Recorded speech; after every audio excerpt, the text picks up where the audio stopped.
Paruca, kjo është nga... Unë jam nga Vlora. Jam nga Vlora për të protestuar për të gjithë shka. Jam një pensionist i rëndom, me 150.000 lek të vjetra në muaj.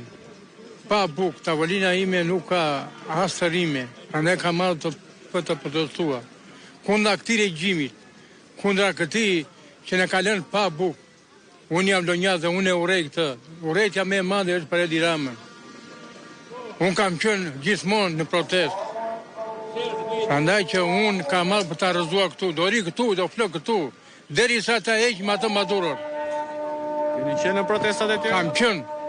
Kam qenë gjithmonë dhe kam folur gjoti me juve. Me syrin, me kanalin syrin që më pëlqen shumë. Unë vetëm atë shikoj. S'ka gjë.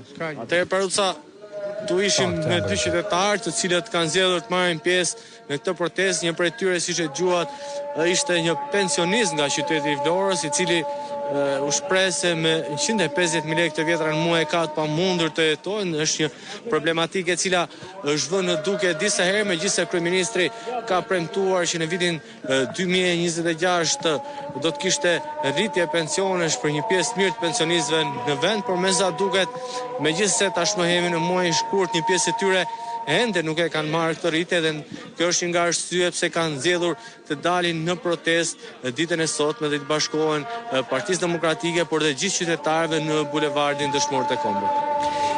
Mirë, kjo është situata atje në oborin e selisë Partisë Demokratike, në pritje për të nisur lëvizja drejt bulevardit Dëshmorët e Kombit, ku janë mbledhur njerëz të tjerë. Ka për momentin rreshtet lehta shiu që duket sipas parashikimit do të vazhdojnë edhe pak deri rreth orës 18, pastaj nuk do të ketë më rreshje deri shumë vonë në mbrëmje. Klajdu, unë falenderoj për këtë lidhje të drejt për drejt.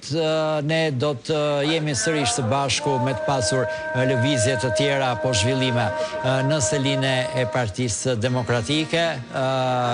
Nëse do të mundemi të kemi ndërkohë pamjet e drejt për drejta nga selia e Partisë Demokratike për çdo moment në sfond.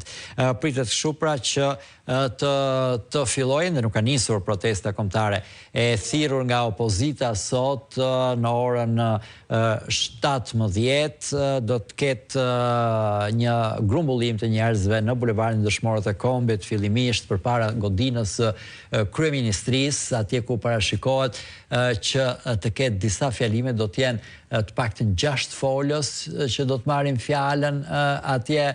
Në fund do të ketë fjalën e tij dhe kryetari i Partisë Demokratike, zoti Berisha, mes folësve të tjerë janë zoti Gjek Markaj, zoti Ali Mehmeti dhe folës të tjerë, me aq informacione sa në ka përcjell pak më herët gazetarja jonë Marsi Koreshi, që ndjek zhvillimet nga zona e bulevardit, ndërkohë që këtu jemi me pamje të drejtë për drejta nga selia e Partisë Demokratike, ku më herët mbriti dhe kryetari i Partisë Demokratike Sali Berisha.